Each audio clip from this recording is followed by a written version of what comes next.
잘 지내셨어요? 네, 4인 4색 살아계신 하나님 경험하기 순서를 진행하고 있는 한소망교회 유영모 목사입니다.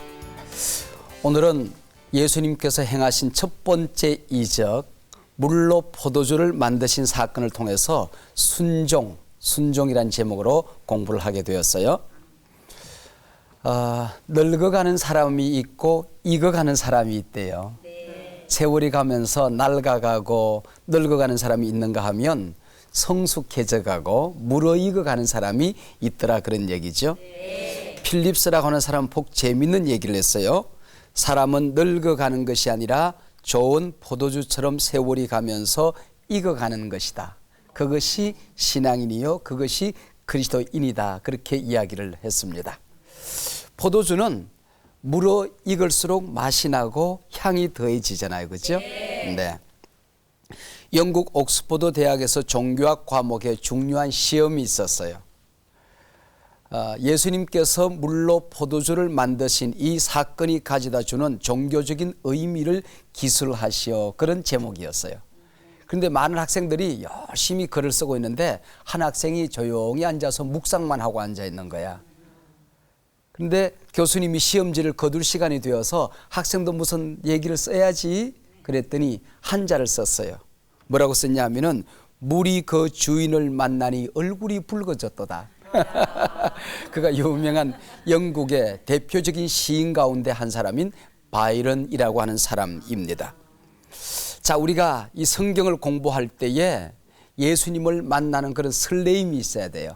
내 인생의 주인을 만나는 그런 기대감이 있어야 돼요. 웬만큼 교회밥 먹은 사람들은 물로 포도주를 만드신 이 사건 그러면 줄줄 꿰잖아. 다 아는 내용이잖아, 그지? 그런데 이건 내가 아는 얘기, 어디 들은 얘기인데 얼마 전에 목사님한테 공부했던 얘기인데 그러면 성경이 침묵해요. 이런 공부를 할 때에 내가 알고 있다는 생각을 버리고 선입견을 버리고 처음 대하는 본문인 것처럼 마치 사춘기 소년 소녀가 연애 편지를 주고받고 읽는 그런 설레이는 마음을 가지고 공부를 하게 되면은 성경이 살아 움직여요.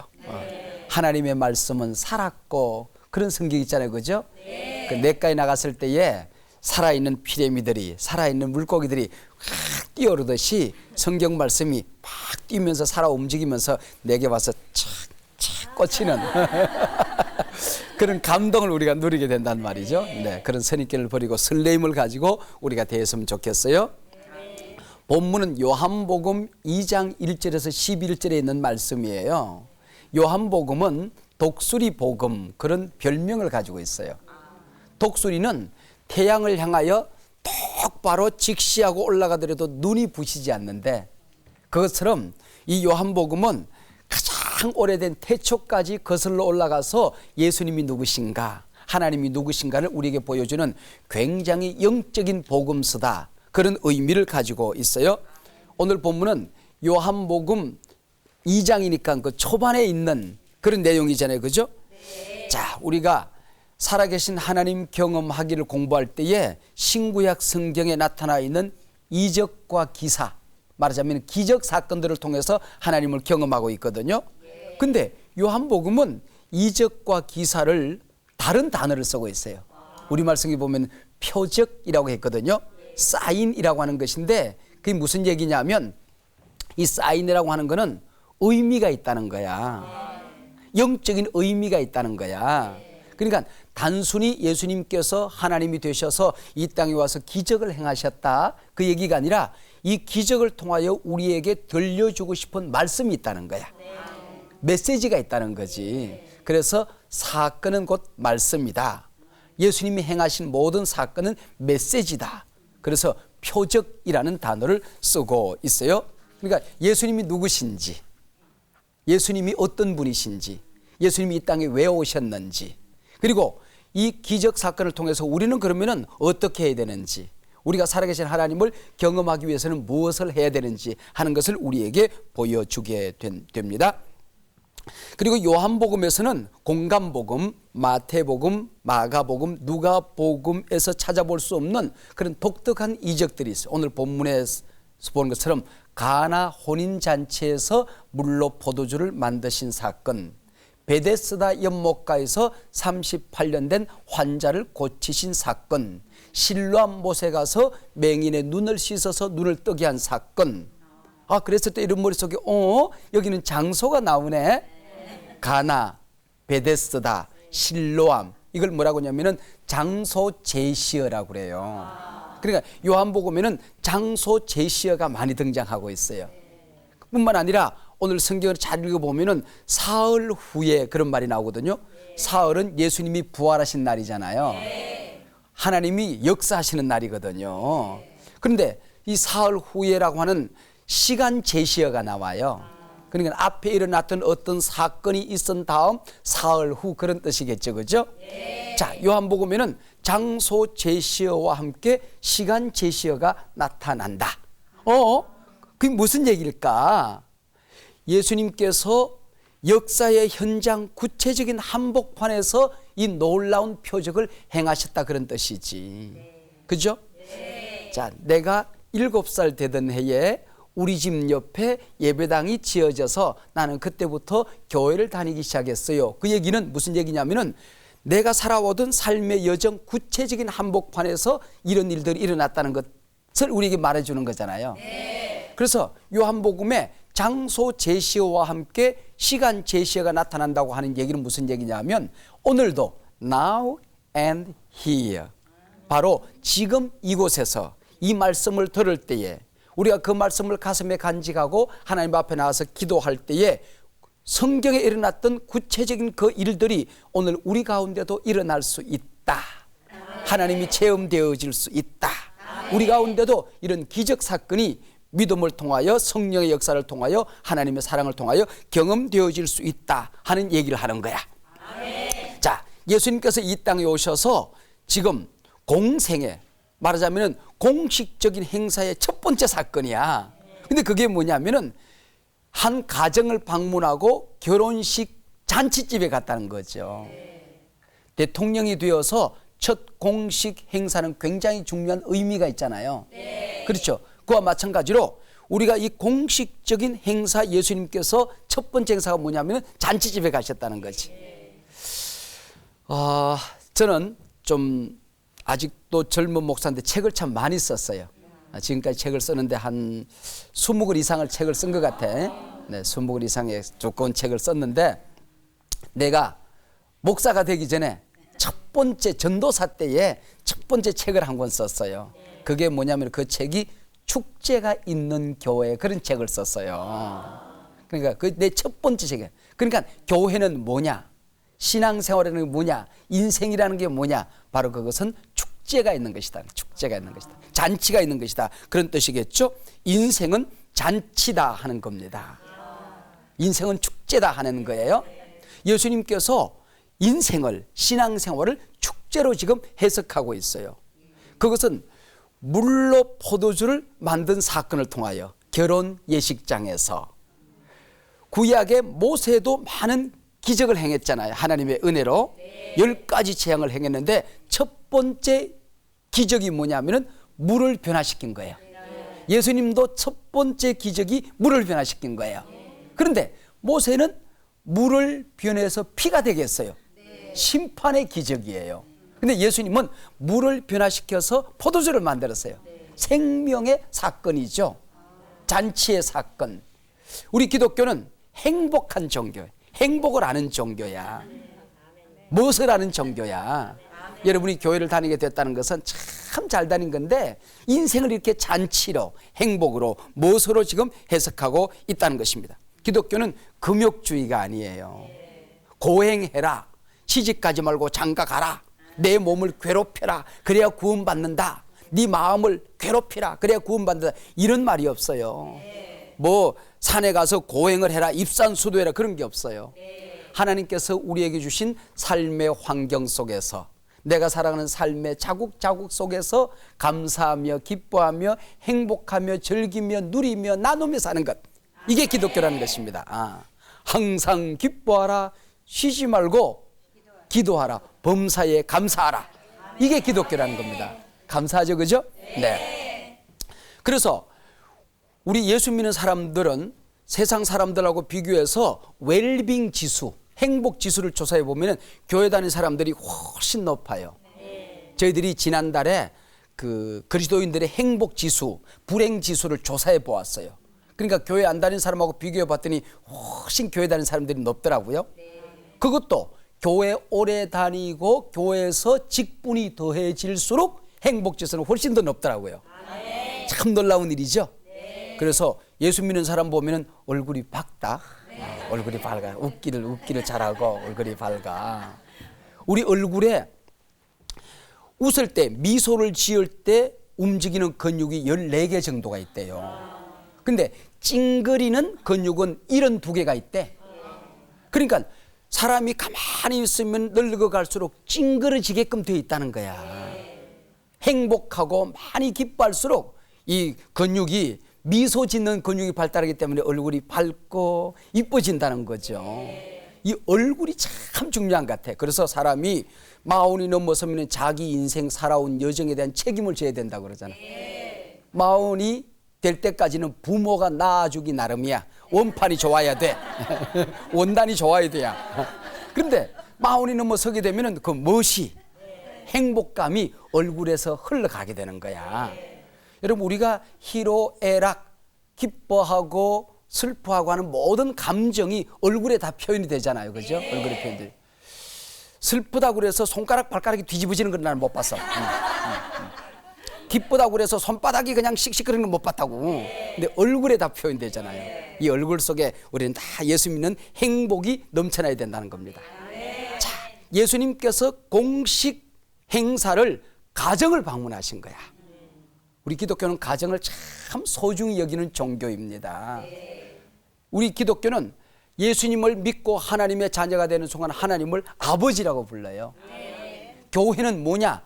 권속, 가족이라는 것입니다. 이 가정을 굉장히 소중히 여겨요.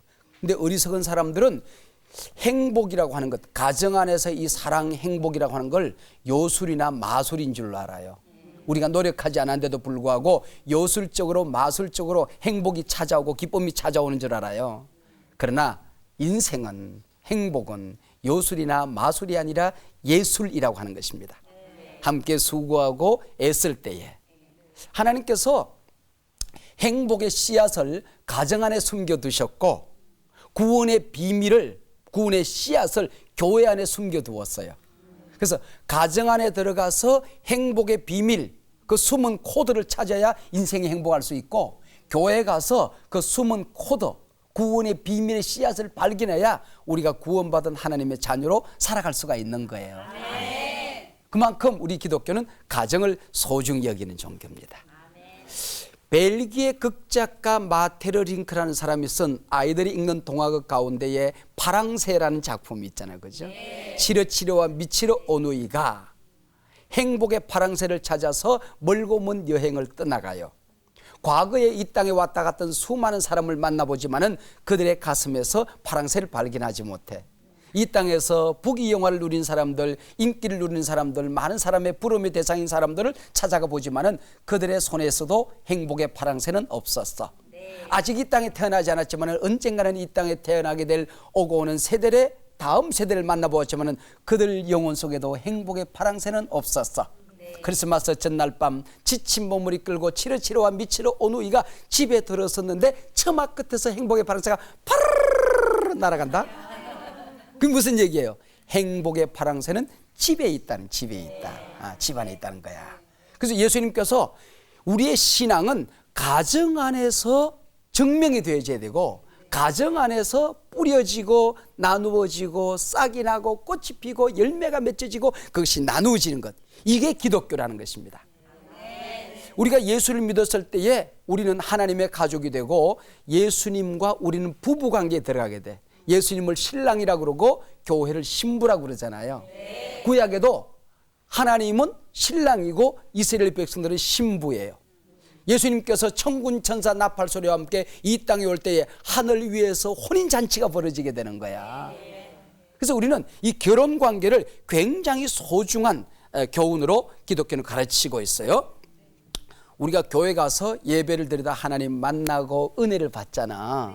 그러고 나면 내가 받은 은혜가 가정 안으로 나누어져야 돼요. 우리 남편들이, 우리의 가족의 우리 가장들이 혹은 엄마가 밖에 나가서 열심히 땀 흘려서 크고 작음에 상관없이 우리가 돈을 벌고 또 얻는 것이 있으면 그것을 가지고 혼자 쓰는 게 아니라 가정 안에 가서 나누어져야 돼. 내가 기쁘면 내 남편 내 아내가 기쁘고, 내가 복을 받으면 내 자식들이 복을 받고, 내가 행복하면 그 행복이 가정 안에 나누어져야 돼요. 뿐만 아니라 이 세상 살아가다가 내가 얻은 것들을 가지고 하나님의 가족인 교회 안에 들어와서 거기서 나누어져야 돼요. 그만큼 기독교는 교회를 가정으로 설명하고 있고, 또 우리가 받은 교회에서 은혜가 가정 안으로 가서 나누어져야 된다, 그런 얘기죠. 자, 우리가 예수를 믿고 성경을 읽고 묵상을 하고 예배를 드리고 공부를 하고 또 그렇게 교육을 받아서 신앙이 무르익어 가게 되면은 포도주처럼 잘 익어가는 사람이 되어야 한다는 거죠. 그죠? 시편 128편에 보면은 이스라엘 백성들이 성전에 올라갈 때 노래를 부르는 노래 얘기가 나와요. 거기 보면은 여인의 모습, 아내의 모습이 나오는데 거기 뭐라고 되냐면은 내 집 내 실에 있는 내 아내는 결실한 포도나무 같다 그랬어요. 잘 연기는 포도송이, 그게 아내의 모습이야. 여러분, 배가 고플 때에 그냥 잘 연그러진 포도송이 하나를 보면 군침이 넘어가잖아. 얼른 막 먹고 싶잖아요. 이거? 또 아니면 그걸 담아 놓아서 포도주가 잘 담겨져 있을 때에 고기를 먹다가 빵을 먹다가 포도주를 한 잔 하고 싶단 말이에요. 그런 모습이 잘 연그러진 신앙인의 모습이고, 그런 모습이 집안에는 아내의 모습이다, 그런 얘기예요. 내 집 내 실에 있는 내 아내는 결실한 포도나무 같다 그러세요. 자, 하나님께서는 잔치를 회복하시는 분이시고 마귀는 이 잔치를 깨뜨려요. 에덴 동산에서 가정의 잔치를 깨뜨렸어요. 근데 하나님은 이 잔치를 계속해서 회복시켜 주셨단 말이에요. 잔치를 회복하시는 하나님, 잔치를 회복해 주시는 예수님으로 오늘 본문에 등장하고 있어요. 자, 포도주가 잔치집에 떨어졌어요. 모든 것이 다 망가지게 생겼잖아. 인생 살아가다 보면 인생에 포도주가 떨어질 때가 있어요. 내 육체가 잔치가 돼야 되거든. 아침에 일어나서 상쾌한 아침이다 그래야 되는데 일어나면서 찌푸둥, 몸이 무겁고 이게 일어나기가 싫어지고 미치겠네 죽겠네 환장하겠네. 그리고 아픈 데가 있고 그러가다 보면 여기저기가 땡기고 병원이 그리워지고 이게 지금 육체의 잔치가 깨졌단 말이에요. 마음이 천국이 돼야 되잖아. 마음의 천국이 돼야 되거든. 믿음의 선진들은 천국이 어디 있어 그러면 여기 있어, 천국 지점이 여기 있어 그랬는데, 우리 마음이 행복하고 기뻐야 되는데, 감사가 넘쳐야 되는데, 아니 여기 마음이 잔치가 깨지는 거야. 상처받아서 근심 걱정 염려되는 일이 많아서 가정의 행복이 깨져버린단 말이죠. 또 교회 가서 예배에 잔치가 있어야 되는데 예배의 기쁨이 없어.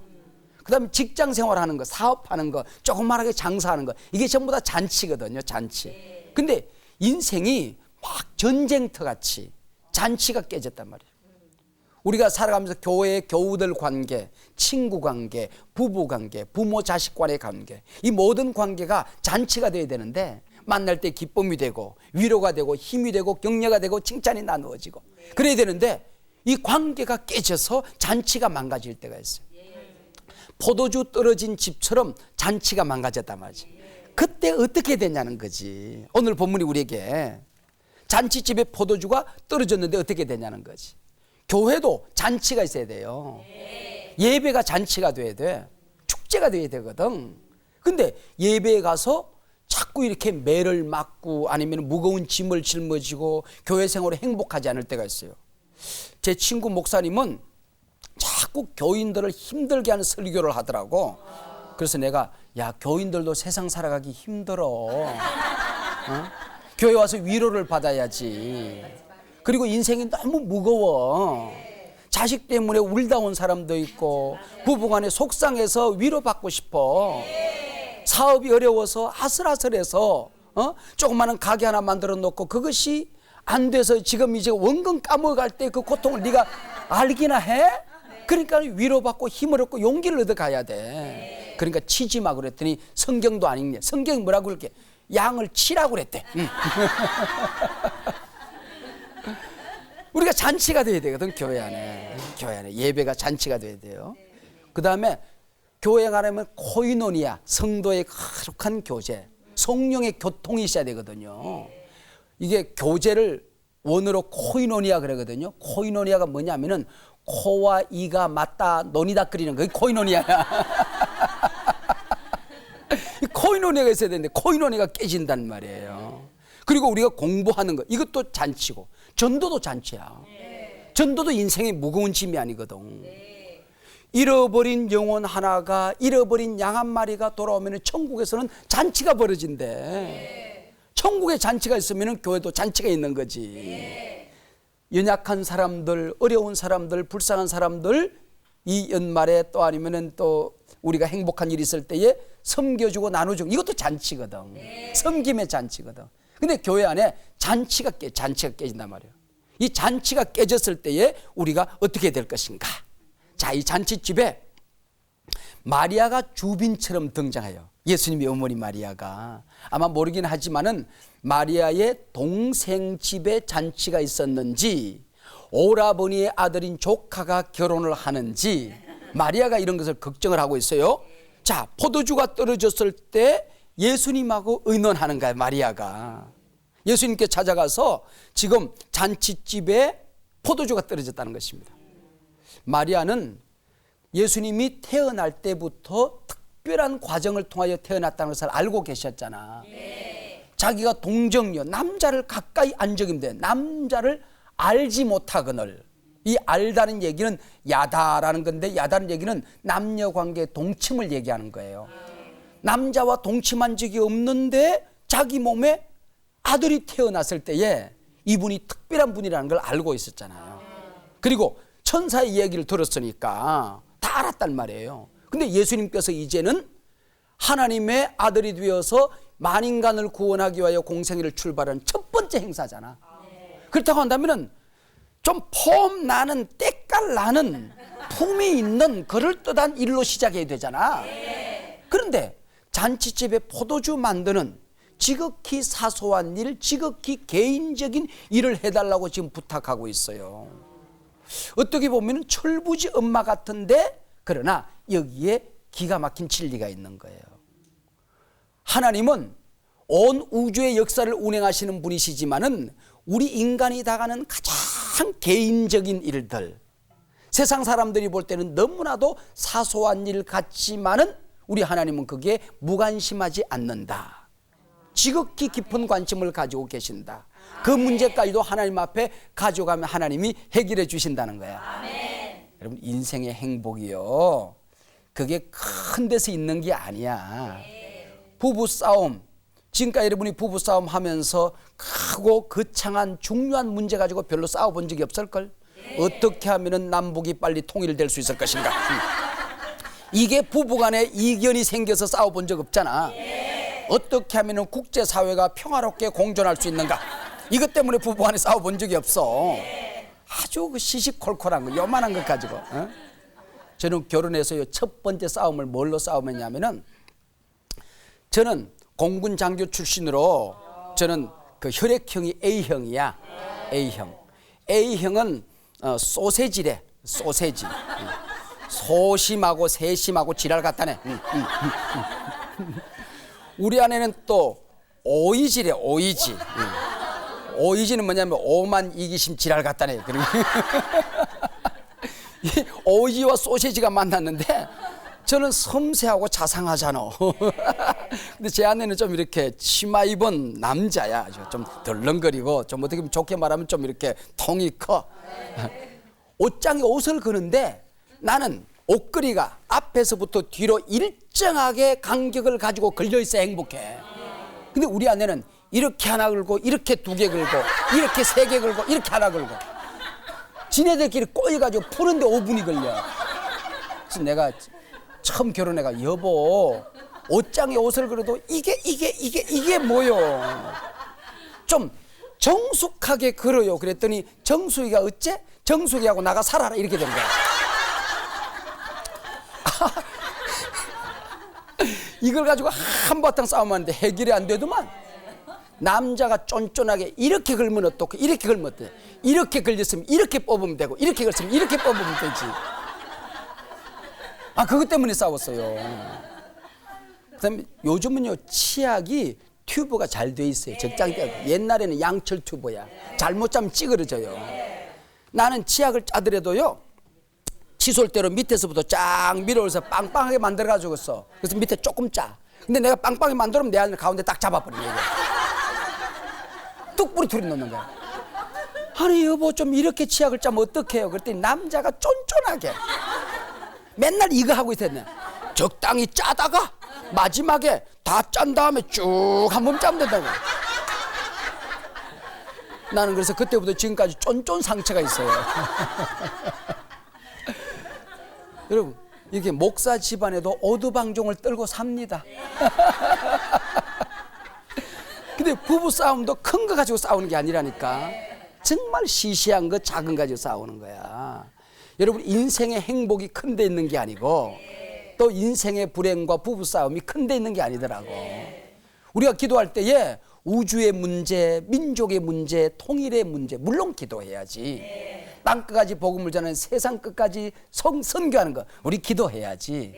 큰 관심 가져야지. 그러나 하나님은 우리가 당하는 속상한 조그마한 문제, 오늘 아침 있었던 집안에 있었던 사소한 문제, 오늘 저녁까지 막아야 되는 조그마한 문제들, 이런 문제도 하나님 앞에 가지고 나가면 하나님은 해결해 주신다는 겁니다. 아멘. 그래서 물을 포도주로 만드는 이 사건을 통하여 사람들은 이분이 하나님이 아니신가?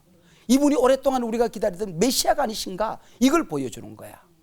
구약의 묵시문학의 뿌리를 두고 있는 탈무드의 속담 가운데 그런 속담이 있어요. 장차 한 시대가 이를 것인데 그때 각 언덕마다 포도나무가 자랄 것이며 각 포도나무마다 1만 개의 뿌리를, 각 뿌리마다 1만 개의 포도알들을, 각 포도마다 120갤론의 포도즙을 낼 것이라. 그러니까 주님이 오시면은 잔치가 풍성해지고 포도주가 풍성해질 것이고, 예수님께서 오시면은 양으로 하여금 풍성한 삶을 누리게 될 것이라고 얘기하고 있어요. 아멘. 우리가 예수를 잘 믿으면요 우리 마음이 풍성해져요. 아멘. 우리 삶이 풍성해져요. 잔치가 풍성해진다는 것이죠.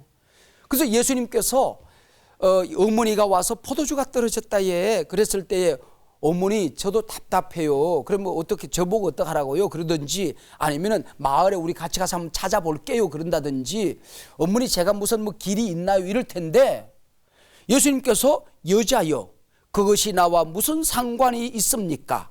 아직 내 때가 이르지 아니하였나이다. 여기에 대한 여러 가지 해석들이 있어요. 그러나 그 해석들을 차지하고서라도 분명한 것은 예수님은 거절하셨다고 하는 거예요.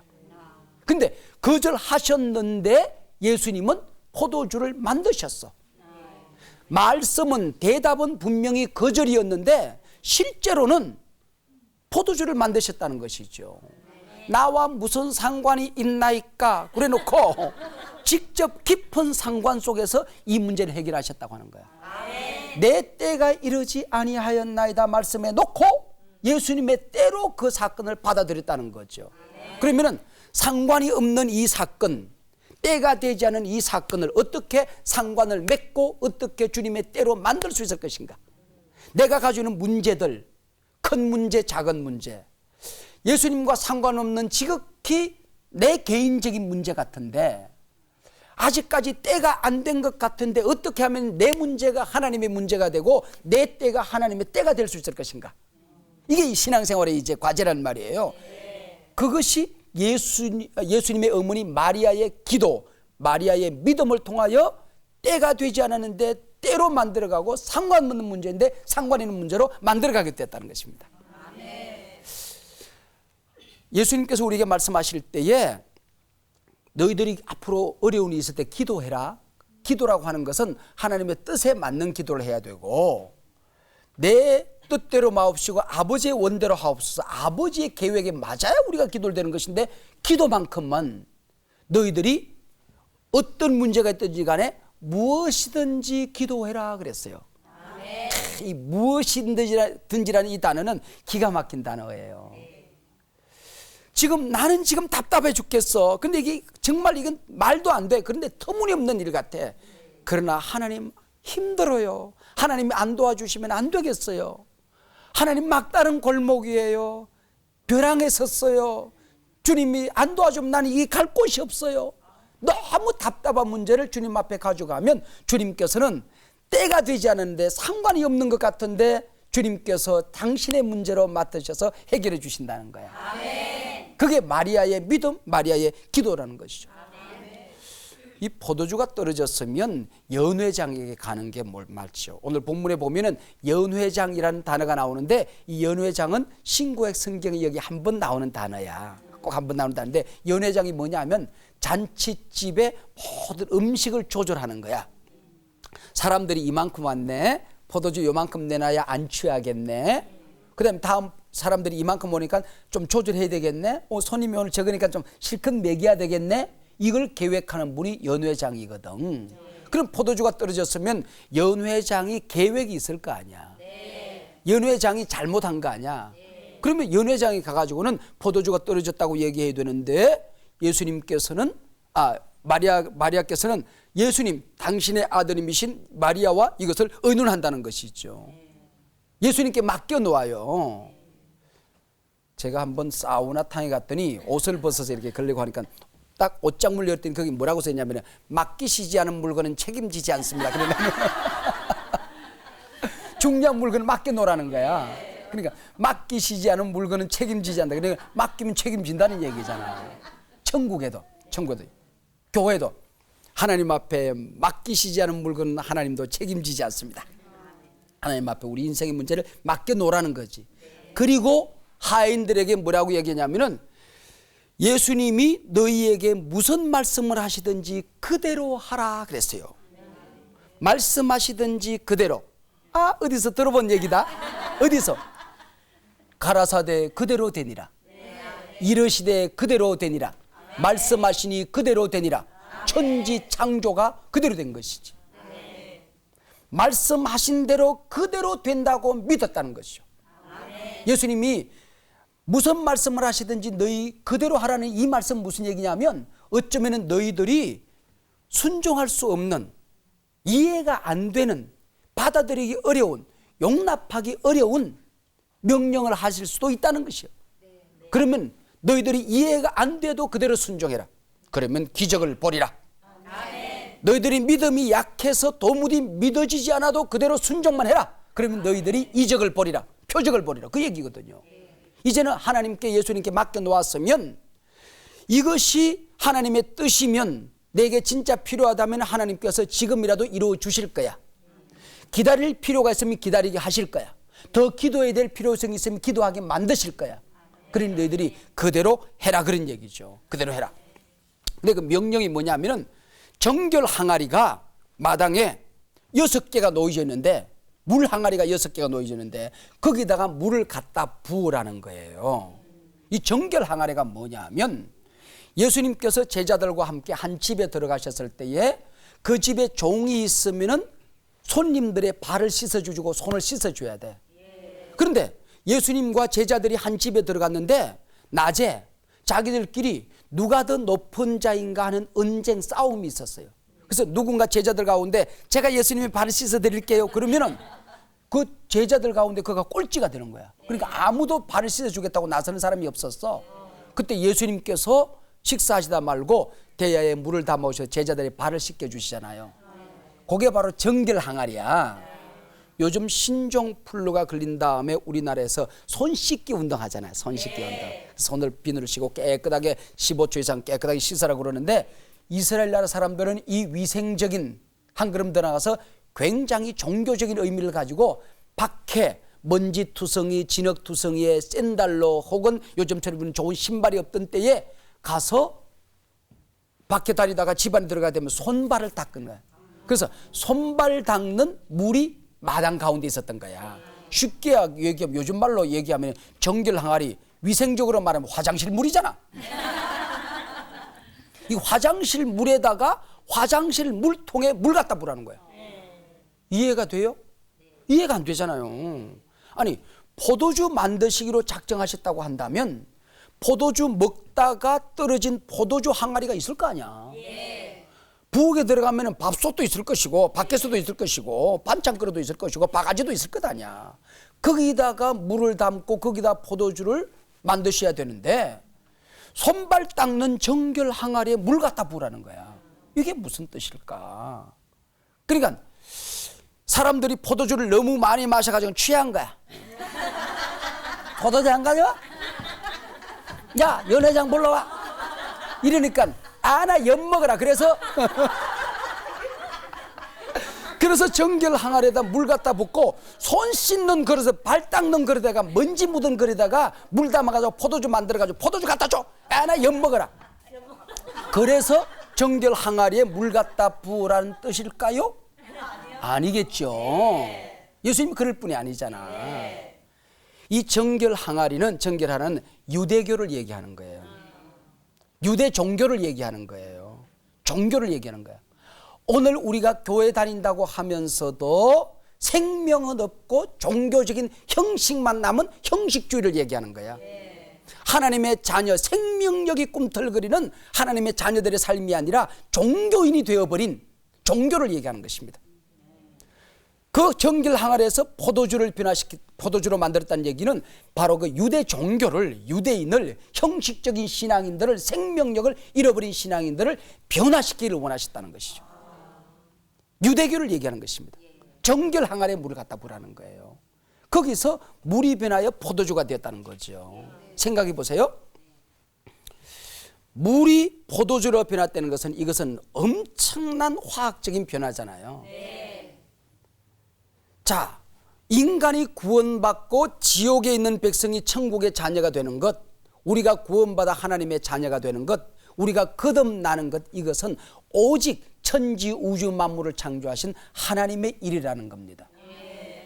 인간이 가지고 있는 도덕이나 선행이나 공로나 노력이나 자격으로 있을 수 없는 일이라는 거예요. 여러분, 내가 나를 가만히 생각해 보면 하나님의 은혜가 너무 감사한 거야. 우리 교회 다니는 사람들 보면은 세상 사람들보다 그렇게 잘나지 않았어. 그렇게 뭐 세상 사람들보다 똑똑하지 않아. 어떨 때는 보면은 성질머리 더러운 것들은 다 교회 모인 것 같아. 인간이 변화가 안 돼도 이렇게 변화가 안 되나 싶어. 맨날 설교 듣고 맨날 기도한다고 그러면서 변화되질 않아. 이소부와 동화책만 10년 읽어도 변화될 것 같아. 근데 더럽게 변화되지 않는 사람들이 교회 안에 모여 있어. 그 가운데 하나가 나고. 그런데 하나님이 나를 하나님의 자녀 삼아 주셨다는 거야. 마귀의 자녀인 나를 하나님의 아들 삼아 주셨다는 거야. 이게 은혜가 아니고 뭐겠어. 내 인격이 뭐가 그렇게 고상해서, 내 선행이 그렇게 뭐가 그래 많아서, 내가 쌓아놓은 덕이 뭐가 그렇게 많아서 내가 구원받은 하나님의 자녀가 됐겠어요. 이것은 오직 하나님만이 하실 수 있는 일이라는 거죠. 하나님 하실 수 있는 일이에요. 그리고 그 정결 항아리를 씻은 흔적이 별로 없어. 그 안에 먼지도 있었을 것이고 찌꺼기도 있었을 것이고 씻는다고 하더라도 그 뭐가 더러운 때가 있었을 거야. 근데 거기 물을 부었는데 그것들이 다 맛있는 포도주로 변화된 거야. 그 더러운 찌꺼기 때문에 쾌쾌한 냄새가 난 게 아니야. 콩콩한 냄새가 난 게 아니라 나중에 보면 기가 막힌 포도주로 변화된 거야. 우리가 구원받았으면 우리의 성품도 변화시켜 주시는 하나님이라는 거예요. 교회 생활이 변화되어졌으면 가정 생활도 변화되는 거야. 우리가 예수님을 만났으면 이제는 지금까지 하던 부정적인 언어, 안 된다, 못한다, 할 수 없다, 부정적인 여기 남을 비판하고 비난하고 함부로 남을 욕하고 더러운 말하는 입술도 변화되어져야 돼. 습관도 변화되어져야 돼. 예수 안에 들어가게 되면 물이 포도주로 변화되듯이 정결 항아리에는 더러운 찌꺼기들이 다 변화되어지듯이 우리의 모든 삶이 변화되어진다 하는 것입니다. 이 물이 포도주로 변한 이 놀라운 사건이 오늘 우리 가르쳐 주는 거야. 근데 저는 이 사건을 읽을 때 한번 상상을 해보았어요. 언제 포도주로 변화됐을까? 어느 시점에서? 예수님께서 정결 항아리에 물을 갖다 부으라고 그랬을 때에 종들이 순종하러 물동이를 이고 우물에 가 봤더니 예수님께서 벌써 우물물을 쫙 포도주로 변화시켜 놓았을까? 그렇다고 한다면 그게 1번. 물을 우물에서 펄 때는 물이었는데 이고 오다가 출렁하고 떨어진 데 보니까 벌건 포도주가 퍽 쏟아지네. 이고 오는 사이에 변화되었을까? 그거는 2번. 이거 와서 정결 항아리에 마당 가운데 있는 항아리에다가 물을 쫙 붓더니 이고 온 항아리는 물인데 밑에 있는 항아리에 도달하자마자 하얀 게 붉은 글로 물이 포도주로 아무 무미 무색 무취가 향기롭고 맛있고 기가 막힌 포도주로 쫙 변화되었을까? 그게 3번. 연회장에게 퍼다 주라 그랬을 때 펄 때는 물이었는데 연회장에게 가는 사이에 포도주로 변화되었을까? 4번. 연회장이 뭐 취해가지고는 연회장도 취했을 것 같아. 이게 보니까 이 연회장이 그러니까 이게 뭣도 모르고 갖다 퍼다줘. 내가 해감질까 뭐 이렇게 된 거지. 갖다 줬더니 지금 어디야? 포도주 어디서 가져왔어? 누가 만들었어? 이리 와 맛 좀 보게. 탁 마시는 순간 나중 포도주가 처음 포도주하고는 비교가 안 된다. 이렇게 됐을까? 내가 생각할 때는 마지막에 제일 마지막에 끝까지 순종할 때에 이 마지막에 이고 올 때도 부을 때도 정결 항아리도 다 포도주가 그대로 있는 거야. 포도주가 아니야 물이야. 근데 그걸 퍼가지고 가면서도 물이야. 이거 자체도 뭐 연회장한테 뺨 맞잖아. 한방 얻어 쳐일 거 아니야. 근데도 불구하고 믿음으로 순종하여 가는 거야. 순종하여 가는. 그래서 마지막에 보면은 물 떠온 하인들은 알더라 그랬어. 정결 항아리에서 포도주로 변해서 포도주 퍼온 종들은 알더라 그래야 되잖아. 떠가지고 갈 때도 물이었다는 거야. 물 떠온 하인들은 알더라는 것입니다. 순종만이 능력이라 하시네. 순종만이 능력이라 하시네. 할렐루야. 아멘. 순종하면 기적을 본다는 거야. 아멘. 이해가 안 돼도 용납이 안 돼도 하나님이 말씀하셨으니 순종하면 너희가 기적을 보리라. 아멘. 할렐루야. 아멘. 자, 좋은 시간이었어요. 감사합니다.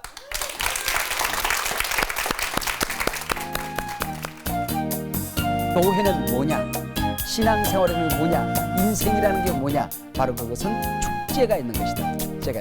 잔치가 있는 것이다. 그런 뜻이겠죠? 인생은 잔치다 하는 겁니다. 우리 기독교는 행복한 종교, 행복을 아는 종교야.